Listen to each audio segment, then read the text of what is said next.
संघर्ष में इंसान अकेला होता है।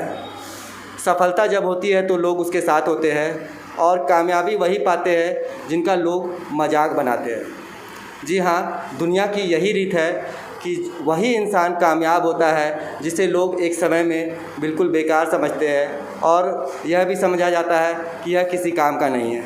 दुनिया में कई तरह के लोग होते हैं। कई बहुत सुंदर होते हैं, बहुत शरीर से गठीले होते हैं। कई ऐसे भी होते हैं जिन्हें भगवान ने बनाया है लेकिन उसमें कुछ ना कुछ कमियां रह गई है। जैसे किसी का हाइट जो होता है वह काफ़ी कम होता है, कोई काला होता है या किसी तरह की परेशानी होती है और इसी बात को लेकर के वे काफ़ी चिंतित भी रहा करते हैं। लेकिन इन सब के बीच में भी कई ऐसे लोग हैं जिन्होंने अपनी कमियों को ही अपनी ताकत बनाया। और आज हमारे साथ में राहुल कुमार लातेहार के रहने वाले जो है वह उपस्थित है और यहाँ पे वे रांची में रह करके अपनी पढ़ाई करते हैं। आइए हम उनसे बात करते हैं कि राहुल जी ने अब तक क्या कुछ पाया और क्या कुछ किया है। राहुल जी, स्वागत है आपका द न्यूज़ में। धन्यवाद। राहुल जी, सबसे पहले मैं आपसे यह जानना चाहता हूँ कि आपकी जो हाइट है वह काफ़ी कम है। कितनी हाइट है होगी आपकी? हाँ, 4.25 फीट के लगभग। 4.25 फीट है। हाँ।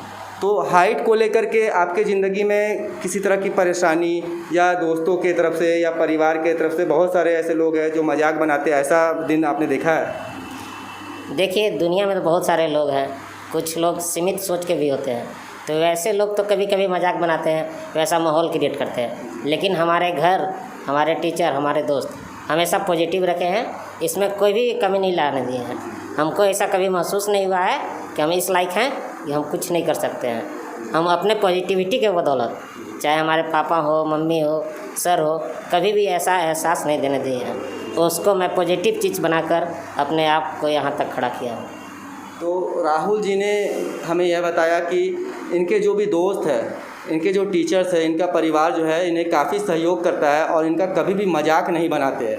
और हम भी यह आशा करते हैं कि इस तरह के राहुल जी की तरह के जो भी लोग हैं दुनिया में, आप भी उनसे प्यार करें और उन्हें सहयोग करें। हम बात करेंगे राहुल जी से उनकी पढ़ाई के बारे में। क्या कुछ पढ़ाई कर रहे हैं राहुल जी? मैं तो अभी कंपटीशन का तैयारी कर रहा था, जिसके बदौलत एसएससी का एग्ज़ाम, CGL, CHSL और MTS मैं क्वालिफाइड कर चुका हूँ। क्वालिफाइड कर चुके हैं? हाँ। चलिए, बहुत मैं 2017 से तैयारी कर रहा था। उस टाइम जब मैं इम्फेसिस, रांची जो कोचिंग है इम्फेसिस में आया, तो उसके सर ने, इरफान सर ने मुझे बताया एसएससी के बारे में, बैंकिंग के बारे में। लेकिन मेरा इंटरेस्ट एसएससी की तरफ बढ़ा और उसमें से मैं स्टार्ट किया था पढ़ाई। लेकिन एसएससी कुछ सिस्टम की वजह से रिजल्ट देने में देरी हुई, और लेकिन देर है दुरुस्त, फिर भी अभी रिजल्ट आ गया। हाँ, कर चुके हैं। चलिए, बहुत बहुत बधाई राहुल जी। सरकार से आपको क्या आशा है? बहुत से ऐसे विभाग हैं जिनके परीक्षार्थी जो होते हैं उनका रिजल्ट आ जाता है, सब कुछ हो जाता है, क्वालिफाई कर जाते हैं, पर अभी जो सिनारियो जो दिख रहा है, नौकरी नहीं लग पाता, नौकरी के लिए दर दर भटक रहे। क्या लगता है आपके साथ में क्या होगा? ऐसा नहीं है कि नौकरी नहीं लगता है, जो मेहनत करता है वो आगे आता है। हाँ, लेकिन अभी जो सिनेरियो चल रहा है, अभी जो सिस्टम का, जो एसएससी का जो ढंग है वो सही नहीं है। उनमें बहुत सारा चीज़ बदलाव की ज़रूरत है। जैसे वैकेंसी निकाल देने के बाद वो बहुत लेट करते रहते हैं, डेट पे डेट बढ़ाते जाते हैं, रिजल्ट नहीं देते हैं, ये सब चीज़ है। जैसे अब बहुत सारे लोग, जैसे मैं ही निकाला 2018 का CGL निकाला, 2019 का उम्मीद है कि हो जाएगा, तो मैं कोई तो एक ही जॉब करूँगा। वहाँ पे वेटिंग लिस्ट की ज़रूरत थी। अगर मैं जिस जॉब को छोड़ूँ वहाँ पर और अदर लोग करें, वहाँ पे काम करें। बहुत सारा सुधार ज़रूरत है अभी। राहुल जी ने हमें बताया कि सरकार के सिस्टम में भी बहुत सारी कमियां हैं, सीटें जो है वह खाली रह जाती है। सपोज दैट कि राहुल जी अभी 2018 का CGL अगर निकालते हैं, फिर 2019 में भी निकाल लेते हैं, तो 2 जॉब तो ये कर नहीं सकते हैं, तो दूसरे पद के लिए दूसरे लोगों को वहाँ पे भरा जाए। राहुल जी से हम फिर और भी कुछ बात करेंगे। राहुल जी, कोचिंग की तरफ से कितना सहयोग मिल पाता है? मैं जैसा बताया कि 2017 में मुझे एसएससी, बैंकिंग, ये सब के बारे में मालूम नहीं था। शायद स्टार्टिंग से ही कुछ कमी थी, मुझे गाइड नहीं किया गया। लेकिन जब मैं इम्फेसिस ज्वाइन किया तो यहाँ के टीचर पूरी तरह से सपोर्ट किए, मुझे हर चीज़ के बारे में बताया, जिसके बदौलत मैं एनालिसिस किया कि मुझे मेरा लाइफ क्या, किस चीज़ में सही रहेगा, क्या चीज़ करना चाहिए। तो मैं एसएससी चुना और उस टाइम से फोकस किया। मैं कभी भी इधर उधर नहीं हुआ, चाहे वो एसएससी कितना भी डिले करते गया। लेकिन इरफान सर का जो भी उनका जो सहयोग रहा मेरे ज़िंदगी में बहुत महत्वपूर्ण रहा। वो चाहे मेरा कोई भी लाइफ में हो, पढ़ाई में तो 100% रहा कि उनका सहयोग के बदौलत आज मैं जो भी कर पाया। वो मैथ टीचर है तो मैथ के लिए तो मैं बेस्ट अपना दे सका और अच्छा कर सका मैथ में स्पेशल। राहुल जी के हिसाब से यहाँ के जो डायरेक्टर है इरफान जिया जी, उन्होंने इन्हें काफ़ी सहयोग दिया है और उन्हीं के सहयोग से, उन्हीं के मार्गदर्शन पे ये आज इस मुकाम पर पहुँच पाए हैं। राहुल जी, एक सवाल था, ज़िंदगी का एक ऐसा हिस्सा, आपके ज़िंदगी का एक ऐसा हिस्सा जिससे आपको मतलब अपने हाइट की वजह से काफ़ी मतलब दुख महसूस हुआ हो, कभी कभी कुछ ऐसा घटना घटा आपके साथ में? एक बार मैं जब पलामू में डाल्टनगंज में रहता था तो पढ़ाई की वजह से किसी ने मेरा मजाक उड़ाया था। वो बोलते थे कि तुमको सर्कस में रहना चाहिए था, इस टाइप से। लेकिन मैं उसको इग्नोर किया, अपना पॉजिटिविटी दिखाया, लेकिन जो सही नहीं था, जिससे बहुत बुरा लगा था और कहे थे कि तुम सर्कस में जाना चाहिए, पढ़ाई तुमसे नहीं हो पाएगा, ये सब जॉब नहीं कर पाएगा, इस टाइप से कभी कभी होता है, लेकिन वो सकारात्मक रूप में लेता हूँ।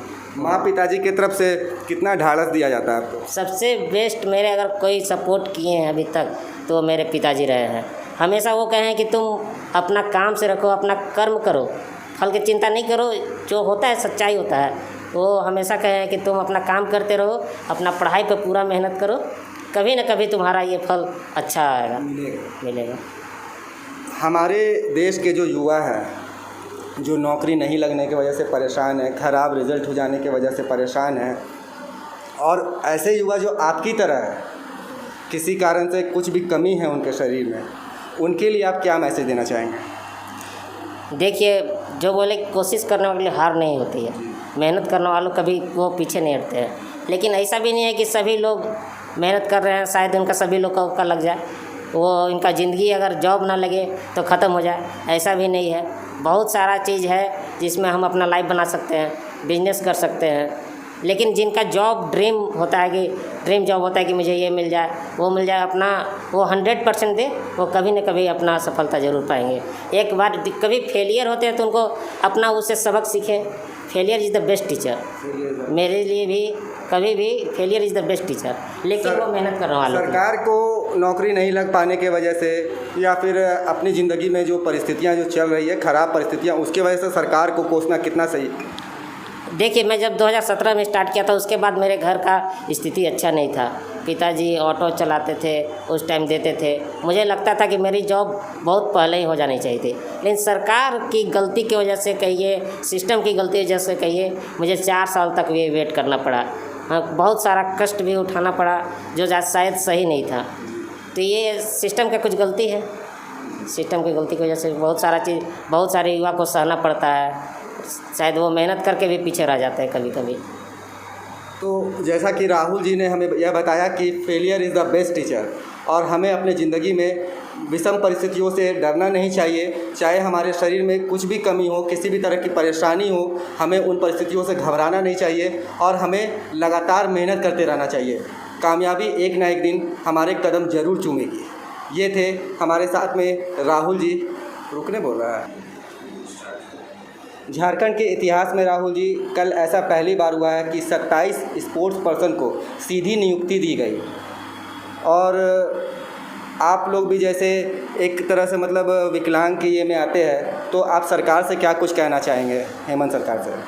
देखिए, किसी भी फील्ड में कोई भी लोग हैं, एप्रिसिएशन ज़रूरी है, उनका काम का दाम टाइप से मिलना चाहिए। लेकिन ऐसा भी नहीं है कि किसी एक चीज़ पे फोकस करके।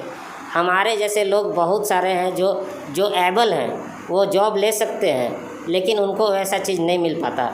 शायद सरकार की कुछ कमी भी होती है, सिस्टम की कमी होती है, लेकिन हम यही चाहेंगे, उम्मीद करेंगे कि शायद जो भी अभी गवर्नमेंट है वो हम लोग सब पे ध्यान दे और आगे बढ़ाने का काम करें।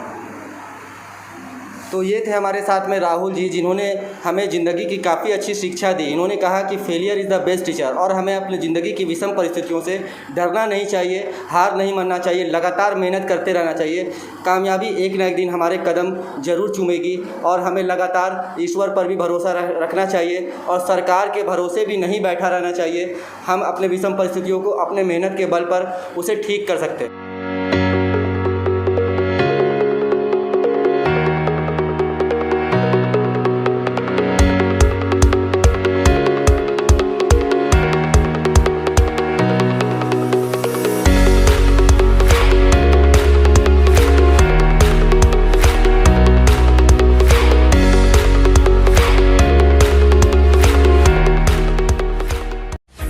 और तीखी खबरों के लिए हमारे YouTube चैनल को सब्सक्राइब करें और नीचे दिए गए बेल आइकन को ज़रूर दबाएं। और साथ ही फेसबुक, इंस्टाग्राम, ट्विटर और हमारे वेबसाइट पे भी फॉलो करें।